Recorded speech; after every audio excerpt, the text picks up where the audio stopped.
Okay guys, dito ulit tayo. So, ano ba yung mga basic parts ng washing machine? So, bibigyan ko lang kayo ng idea, at least bago kayo tumawag ng technician, magkaroon na kayo ng idea. Basic parts ng washing machine. So, ang pinakaunang gagawin mo para lang makita yung basic parts. Buksan natin. So, eto, yung top cover niya. Ayun. Lahat ng washing machine may tornilyo sa likod. Ayan, dalawa. Yung dalawang malaki, tornilyo sa likod para matanggal mo yung takip. Okay? So, ayan ang washing machine. First thing, ayaw pumasok ng tubig. Possible sira to. So, water valve. Ayan, hot and cold. So, hindi naman tayo nagamit ng hot kasi para lang sa mga bansang nag-yellow to. Hot, etong cold. So, since ito merong sprayer. So, halimbawa, ayaw pumasok ang tubig. Check mo yung water valve. Either madumi yung filter. Ayan yung filter niya sa likod. Linisin mo. Natatanggal yan. Hilahin mo lang. Yung kulay asul. Okay? So, tanggalin natin. Sandali. Ayan, natatanggal yan. So, halimbawa, mahina pumasok yung tubig mo. Check mo muna ito. May napasok na tubig pero mahina. Ito, linisin mo. Yung filter. Okay, yung tapos meron niya sa loob. So, number one, first thing to do, water valve. Basic parts. Ayaw pumasok ng tubig. O, may napasok na tubig pero mahina. Check mo to. Pero, pag nalinis mo na to, ganun pa din. Baka naman yung pressure ng tubig mo mahina. Ngayon, pag yung tubig ng pressure mo mahina o water pressure ng nawasa or whatsoever mahina, yun ang problema natin. So hindi ka advisable gumamit ng mga automatic front load. Pero halimbawa malakas naman pero ayaw pa rin pumasok, nalinis mo na to, sira na to internally, so papalitan na yan internally. So yan yung water valve, first one. Yan yung first thing to do na gagawin natin, water valve. Ano naman to? Ito ang pressure switch. Ito yung nagko-control ng tubig sa loob. Okay, halimbawa, yung pressure switch, ang mostly sira lang niyan, mapapansin mo. Halimbawa, nagkakarga siya ng tubig. Tapos yung karga na karga, pero nakikita mo yung tubig, umaapaw na. Pero hindi niya pa na-detect. Mostly, sira yan. Okay? Yan yung mostly, yung first thing to do. Papalitan mo yan, o kaya, tanggalin mo tong hose. Ayan, tanggalin mo yan. Natatanggal yan. Tanggalin ha. Ayan, natanggal na. So, ang gagawin mo dyan, hipan mo. Oh, hipan mo kasi sa Pilipinas maduming tubig, nagbabara to. Hipan mo tapos balik mo, tapos testing mo na uli. Pag napasok pa rin na tubig at napupuno, possible na sira na to. Pag ngayon, pag napalitan, ganun pa din, check mo ulit, baka may butas. Ito, malimit siya nabubutas dito, ayan o. Kasi nakaskas siya habang naandar. Na ganun yan eh, yung pag nag-i-spin. So, nabubutas yan dito. Yan. Ayun o, yun nakikita mo parang may bend, nabubutas yan. Lahat ng washing machine same, pressure switch, hose, pressure hose, check mo baka butas kaya ngayon pag ganun pa rin, ganun sa water valve, pumapasok tubig, ibang klase pero naandar naman, napasok tubig,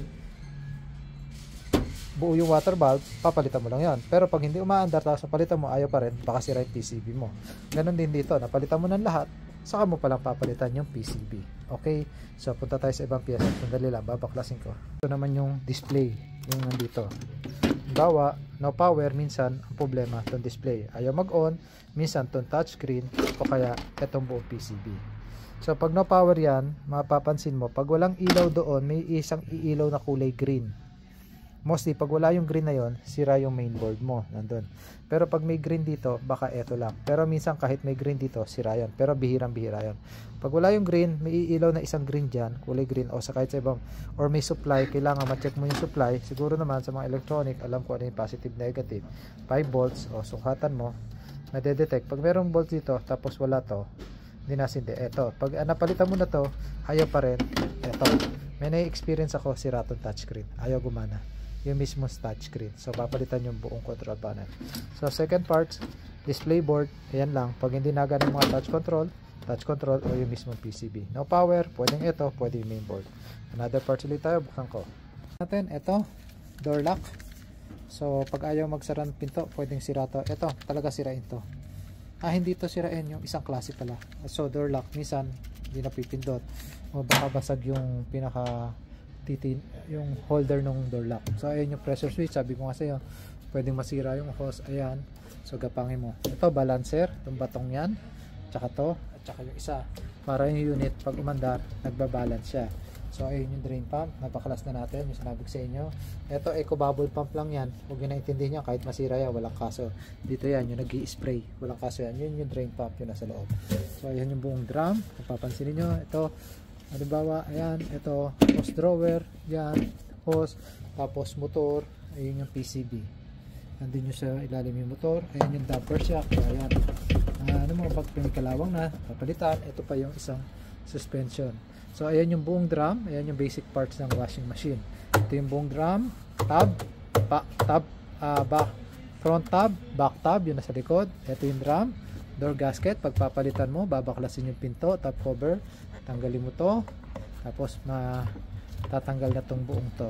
Okay, so ito yung pressure switch hanggang dun sa baba. O, ayan lang ang basic parts, door switch, pressure switch, water valve, PCB, motor, ayun, and yung display panel na tinanggal natin. Yan lang ang basic parts ng ano. Sabi ko nga sa'yo, pag ayaw mag-drain, drain pump. Ayaw pumasok ng tubig, water valve. Nag-o-overflow, eto, o kaya nag-error habang nagkakarga ng tubig, or butas yung hose. Or pag ayaw pa rin mag-drain, baklasin mo tong hose na to. Ayan, baka hindi lang siya may coin sa loob or medyas. Okay, eto hose lang din to para sa eco bubbles. Ayan. And then ano pa? Wala na. Yan yung buong pyesa ng washing machine. Okay? Natutunan kayo sa basic parts ng washing machine, at least bago kayo tumawag ng technician, at least alam niyo na yung mga dapat nyong gawin sa basic parts. Okay? Bye-bye. Pala, isa pang pyesa. Basic parts, ayun, heater.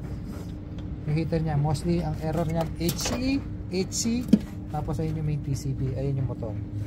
Bihirang masira talaga yan. Bihira. Siguro meron na talagang isang beses, dalawang beses pa nga lang yata ako nagpapalit sa 3 taon ko.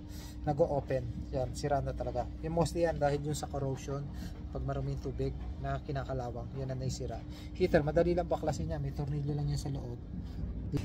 Tornilyo niya, tapos nahihila na yan. Okay, so madali lang yan. Kung magpabili lang kayo ng heater, baklasin nyo lang yan. Madali lang po yan. O kaya kahit tanggalin mo na yan, tanggalin mo lang yung connection. Yan, tapos, di ba merong option doon na sa front load kasi yung pag gusto mo yung mainit na tubig or walang mainit, tanggalin mo lang yun, aanda na uli washing machine mo. Okay, additional lang yan. Ito yung pulley, ayan, sira yan, plastic kasi to, malimit, nasisira sa loob, so napapalitan lang din yan, di tornilyo, tanggalin mo, madali lang din yan. Tapos ayan na yung drum, mababaklas mo na. Okay.